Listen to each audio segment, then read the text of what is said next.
खुलुमबाय। गोजोन फुंबिलिनि गासैबो बड'लेण्ड बुब्लिनि अनसायगिरिफोरखौ बरायग्रोबाय। दिनै 9 जानुवारि समबारनि फानजामुथिखौ फरायथिनो लादों आं किलिखां ब्रह्मआ। फानजामुथिनि गिबियाव दं मेष राशि। मानिबा जाहोनाव देहायाव मेंग्लिनाय मोनगोन, गिलिर हाबा मावनो बागोन। वृष राशि।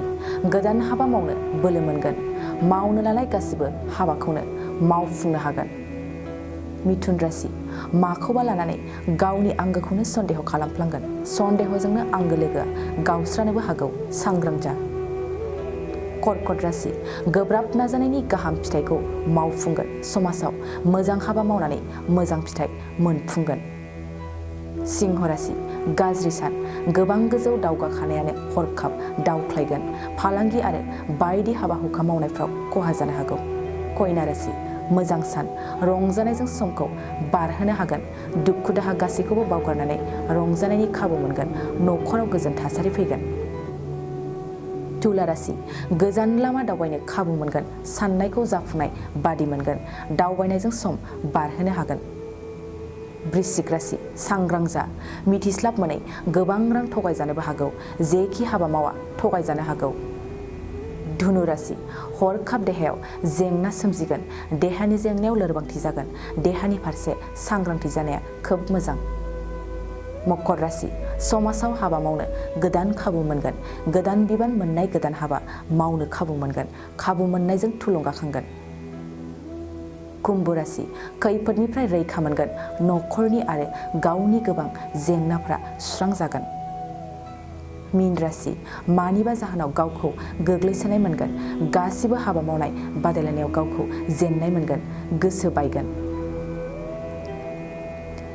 दिनै सानसेनि राशि फरायथिनायाबो एसेनोसै। आसा खालामो गासैनिबो जिउआव दिनैनि साना मोजाङै मोजां थांगोन, बेखौ बड'लेण्ड बुब्लि न'खरनिफ्राय मिजिंथिबाय। गोजोन्थों। गोसो गुदुं गलादारफोरनि थाखाय मोनसे मोजां खौरां।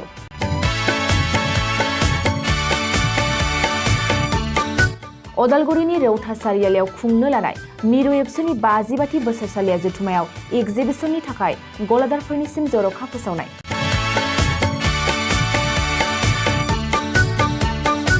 फैगौ 2023 मायथाइनि 26, 27, 28 आरो 29 जानुवारियाव खुंनो लानाय मिरु एबसुनि बोसोरसालिया जथुम्मायावनो बायदि रोखोमनि मुवा बेसादफोरखौ दिन्थिफुंगोन एगजिबिसन।